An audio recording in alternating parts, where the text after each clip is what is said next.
I'm definitely proud to be a civil servant. If people ask me what I do for a living, I do tell them.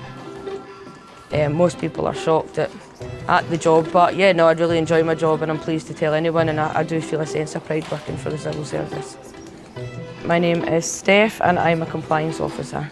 I think the pride comes from helping the public, making sure that people are getting everything they should be receiving benefit-wise, and the ones that aren't, then they're stop them from getting it.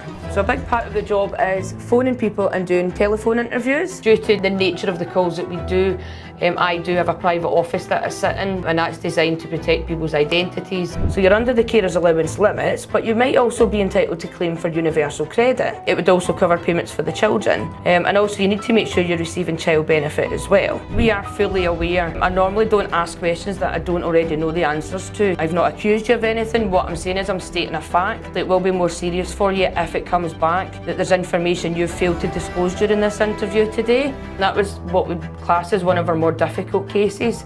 The good result is though he finally admitted that he was in the wrong, and obviously that's a win for us and a win for the public purse as well. So it's 11 o'clock, I've done my interviews for the morning, so now I'm sitting out here with the rest of the staff. One of the good things about this job is I get to manage my own diary, I book my own appointments, I have free rein on how my day works, so I'm not micromanaged. Oh yeah, we definitely have a laugh in the office. This is everyone's really friendly and nice together, so 9 times out of 10 you'll hear laughing coming from somewhere in the office. Fun. So basically at the moment I'm a bit stuck. I need to send information off to a local authority to check on a housing benefit claim. So I'm going to need to go and ask my colleague for a bit of help. Hiya. I need some help please.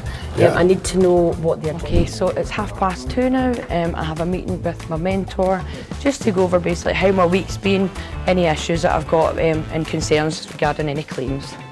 Hi Tracy, how are you? I'm fine, Steph. How are you? I'm really good, thanks. Good, thanks, yeah. Is there anything you want help with at all? Well, there is a couple of cases I need to discuss with you. So, obviously, if I was to suggest that you apply for the job, 100% I would tell you to go for it. It says I find this job very rewarding. I love my job, I love my colleagues. I enjoy getting up in the morning and going to work. Some of the perks for working for DWP is flexi time. There's also a good pension plan. There is the working from home aspect. So I work from home 3 days a week and I'm based in the office 2 days a week. So yeah, it's a really good place to work. So that's 4 PM, that's me finished for the day. So I'm away to enjoy some sunshine and play with my dogs for a while.